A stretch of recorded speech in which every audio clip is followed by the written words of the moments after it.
avant de faire ce choix, as-tu demandé à Dieu ce qu'il en pensait? Vous savez, il y a deux manières de vivre notre vie chrétienne. Soit nous la vivons selon nos propres forces, notre propre intelligence, et nous avons alors des résultats humains, des résultats que nous puissions faire de notre propre force. Soit nous laissons les plans de Dieu venir dans notre vie et voir et expérimenter la gloire de Dieu. La chose qui te permettra de vivre soit l'un, soit l'autre est l'écoute de la voix de Dieu. On voit dans les livres des rois, dans la Bible, que la réussite d'une personne dépendait à sa capacité de ne pas se précipiter à faire tout ce qu'il veut, mais bien au contraire de demander à Dieu son avis et son feu vert. Bien sûr, Dieu nous a donné un cerveau pour faire des choix dans la vie de tous les jours, comme par exemple manger. Tu n'as pas besoin de demander à Dieu qu'est-ce que tu dois manger, il t'a donné un cerveau pour ça. Mange, à moins qu'il t'a demandé de jeûner. En fait, tous ces choix-là où il y a un élément de futur et d'incertitude, Dieu est là pour te répondre et te guider. Dieu va te dire oui, quelle étude tu dois faire si tu le demandes.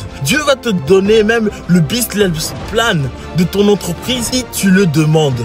Dieu va te dire le nom de tes enfants si tu le demandes, ou encore la personne avec qui tu dois te marier si tu le demandes. Et pour ça, il faut demander. Et pour demander, il faut arrêter de faire toujours des choix impulsifs, car si tu n'es pas patient, tu vas avoir du mal d'entendre les réponses de Dieu dans ta vie. Si tu es borné, alors tu feras toujours à ta tête et tu auras toujours les mêmes résultats et tu vas jamais, ou bien du moins très difficilement, entendre Dieu te parler. Aujourd'hui, prends la décision d'être comme le roi David, où chaque décision de sa vie, il demandait à Dieu. Alors, Dieu, qu'est-ce qui est ton plan? Qu'est-ce qui est ton avis sur ce choix que je veux faire maintenant?